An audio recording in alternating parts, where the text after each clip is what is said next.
ओम श्री गणेशाय नमः। श्री शिव महापुराणे विद्वेश्वर संहिता अथ सप्तमो अध्याय। हिंदी अनुवाद। ईश्वर शिव जी ने कहा, हमारी आज्ञा के अनुसार व्यवहार करने वाले हे पुत्रों, आप सबका कल्याण तो है। देवता तथा संसार के सभी प्राणी अपने अपने कार्य में प्रवृत्त हैं या नहीं, मैंने ब्रह्मा और विष्णु के युद्ध के समाचार को पहले ही जान लिया है। आप लोगों के दुख को देखकर वह पूर्ण रुख जैसे हो गया है। हे कुमार, इस प्रकार की मधुर वाणी से पार्वती पति शिव जी ने उस सुर समूह को प्रसन्न किया। तदंतर शिव जी ने जहाँ ब्रह्मा और विष्णु लड़ रहे थे, उस युद्ध भूमि में जाने के लिए अपने 100 गणों को आज्ञा दी। उसके बाद शिव जी के प्रस्थान के समय विविध प्रकार के मारू बजने लगे। अनेक प्रकार के वाहनों पर चढ़कर, अनेक प्रकार के आभूषणों को पहनकर वह गणेश्वर यात्रा के लिए तैयार हो गए। ओंकार के सदृश आकार से, जिसका आदि अंत व्याप्त है, पंचमंडल से सुशोभित भद्रथ में अंबिका पार्वती के पति भगवान शिव जी बैठे। उनके साथ उनके पुत्र गणेश जी तथा उनके गण और इंद्र आदि देवता भी गए। रंग बिरंगी ध्वजाएं, व्यजन, पंखे, चंवर, फूलों की वर्षा, संगीत, नृत्य, विविध वाद्यों से सम्मानित हो शिव जी पारंबा मार्ग पर पार्वती के साथ ब्रह्मा तथा विष्णु के समीप युद्ध भूमि में सेना सहित हो गए। उनके युद्ध को देखकर वह छिप कर बैठ गए। बाजे बजने बंद हो गए और उन सैनिकों के शब्द भी शांत हो गए। उस समय ब्रह्मा और विष्णु आपस में एक दूसरे को मारने के लिए माहेश्वर तथा पाशुपत अस्त्रों का प्रयोग कर रहे थे। उसके बाद ब्रह्मा तथा विष्णु द्वारा एक दूसरे को मारने के लिए प्रयुक्त अस्त्रों की ज्वाला से तीनों लोग जलने लगे।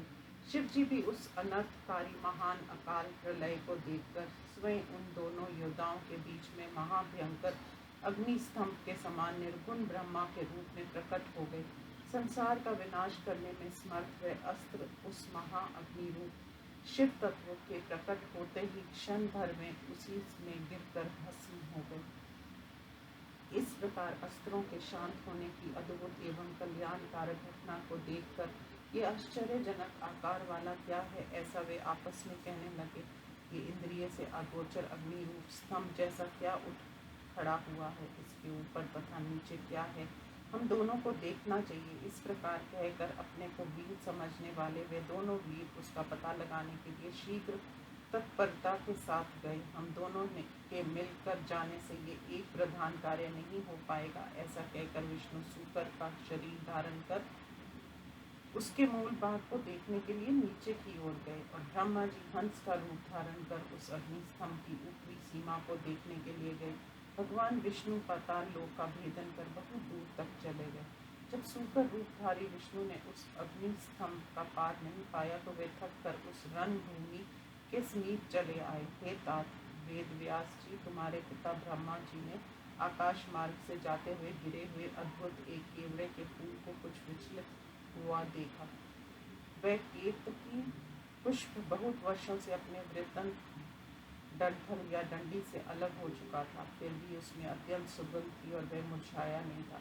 उन दोनों ब्रह्मा विष्णु के इस असफल प्रयास को देखकर भगवान परमेश्वर शिव ने परिहास किया। उसके कारण उनका सिर हिलने लगा। तदंतर उन दोनों के ऊपर कृपा करने के लिए वह उत्तम केवड़े का फूल गिर गया। हे फूलों के राजा पुष्पराज, तुम क्यों गिर रहे हो? तुम्हें किसने धारण किया है? तब उस पुष्प ने कहा, इस सृष्टि के पहले प्रकट हुए प्रमाण रहित स्तंभ के मध्य में से मैं बहुत समय पहले गिरा था।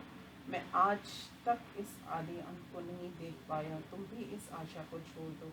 ब्रह्मा जी ने कहा, यही जानने के लिए हंस का रूप धारण कर मैं यहाँ आया था। हे मित्र, तुम हमारा मनोरथ पूरा करो। तुम मेरे साथ चलकर ये सब समाचार विष्णु जी से कह दो। ब्रह्मा जी ने इस स्तंभ का अंत देख लिया है। हे अच्युत, इसका साक्षी मैं हूँ। ऐसा कहकर ब्रह्मा जी ने उस केतकी के पुष्प को बार बार प्रणाम किया, क्योंकि आपत्ति काल में झूठ बोलने में भी दोष नहीं होता। ये शास्त्र का वचन है। जब ब्रह्मा जी ने विष्णु जी को थका हुआ तथा अप्रसन्नचित देखा तो ये प्रसन्नता से नाचने लगे। नपुंसक के समान बात करते हुए विधि पूर्वक ब्रह्मा जी ने विष्णु जी से कहा, हे हरि, इस स्तंभ का ऊपरी भाग मैंने देख लिया। इसमें हमारा साक्षी ये केतकी का पुष्प है। ब्रह्मा जी के कहने के अनुसार केतक ने भी उनके सामने असत्य भाषण कर दिया। विष्णु जी ने उनके कथन को सत्य मानकर स्वयं ब्रह्मा जी को प्रणाम किया और षोडश उपचारों से ब्रह्मा जी की पूजा की। धूर्त ब्रह्मा को मारने के लिए उस अग्नि स्तंभ से साकार रूप शिव प्रकट हुए। उन्हें देखकर कांपते हुए हाथों से विष्णु ने उनके चरण पकड़े और कहने लगे, आप आदि अंतहीन शरीर वाले हैं। मानव आपको अज्ञानतावश अपनी स्वार्थ सिद्धि के लिए ढूंढने पर भी प्राप्त नहीं कर सकता है। हे करुणा कर, आप मेरे ऊपर प्रसन्न हो। आपके दर्शन से हमारे पाप धुल गए और हमें क्षमा करें। आपने ये सब अपनी लीला से ही कर डाला। ईश्वर ने कहा, हे वत्स विष्णु, मैं तुम्हारे प्रति प्रसन्न हूँ, क्योंकि तुमने ईर्ष्यत्व को प्राप्त करने की इच्छा रखते हुए सत्य कहा। अंत तुम संसार में ईश्वर तथा समता को प्राप्त होकर मेरे सत्कार को भी प्राप्त करोगे। आज से तुम्हारी मूर्ति की विभिन्न क्षेत्रों में प्रतिष्ठा और उसका पूजन सहित उत्सव होगा। सत्य भाषण के कारण शिव जी विष्णु भगवान के प्रति अत्यंत प्रसन्न हुए और उन्होंने देवताओं के देखते ही अपनी समानता उन्हें प्रदान कर दी। इस प्रकार श्री शिव महापुराण में अनल स्तंभ आविष्कार वर्णन नामक 7वां अध्याय समाप्त। अथाष्टमो अध्याय। नंदीकेश्वर ने कहा, तदंतर महादेव जी ने ब्रह्मा जी का भ्रमण दूर करने के लिए अपनी बाहों के बीच में से एक अद्भुत पुरुष भैरव को प्रकट किया।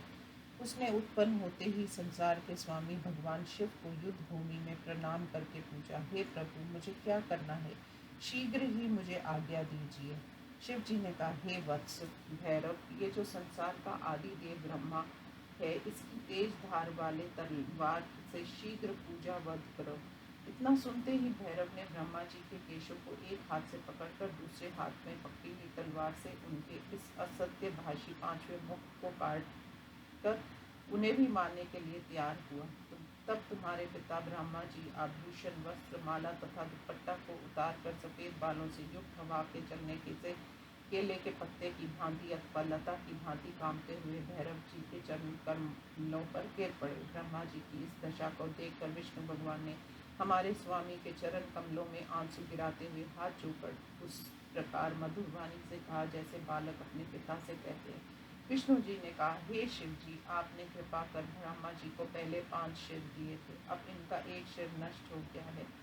अंत कृपा पात्र इस ब्रह्मा पर आप दया कीजिए। इस प्रकार जब विष्णु जी ने शिव जी की प्रार्थना की तो देवताओं के समूह के बीच में स्थित भैरव को उन्होंने रोका और कहा कि अब तुम ब्रह्मा को दंड मत दो। तब तक एक गर्दन से रहित उस कपटी ब्रह्मा जी से शिव जी ने कहा, हे ब्राह्मण, तुमने लोक में अपनी पूजा कराने तथा ईश्वर स्वामी होने की इच्छा से छल किया था। अंत संसार में तुम्हारा सत्कार, पूजन तथा तुम्हारे नाम से कोई उत्सव आदि नहीं होगा। ब्रह्मा जी ने कहा, हे महाविभूति, हे वर देने वाले, हे स्वामी, आज आप मेरे ऊपर प्रसन्न होइए कि मेरे उस शिर का मैं इसे आपका वरदान समझता हूँ। हे भगवान, संसार के बंधु, हे विश्व योनि दोषों को सहन करने वाले शैल धनुषधारी, हे शिव जी, आपको नमस्कार है। शिव जी ने कहा, हे पुत्र, राज्य के भय से बिना ये संपूर्ण संसार इसी भांति लड़ झगड़ कर नष्ट हो जाएगा। अंत जो दंड के योग्य है उन्हें तुम दंड दो और संसार के भार को धारण करो। मैं तुम्हें एक दुर्लभ वरदान देता हूँ, उसे तुम स्वीकार करो। वैदिक यज्ञों, अग्निहोत्र आदि तथा स्मृतियों द्वारा विहित कर्मों के तुम ही गुरु आचार्य रहोगे।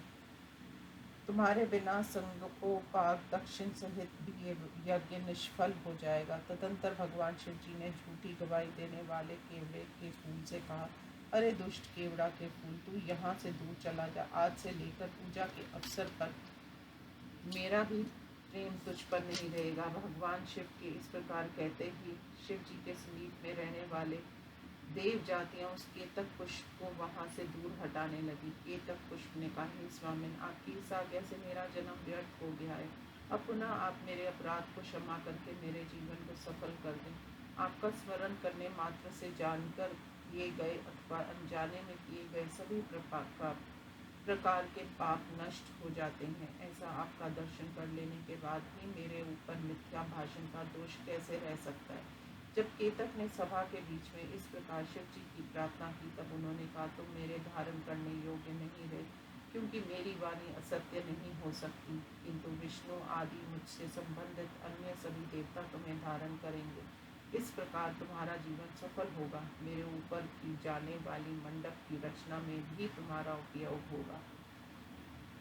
इस प्रकार भगवान शिव जी ब्रह्मा, विष्णु तथा केतकी पुष्प पर कृपा करके सभी देवताओं द्वारा स्तुति किए जाने के बाद सभा में विराजमान हुए। इस प्रकार शिव महापुराण में शिवानुग्रह वर्णन नामक 8वां अध्याय समाप्त हुआ।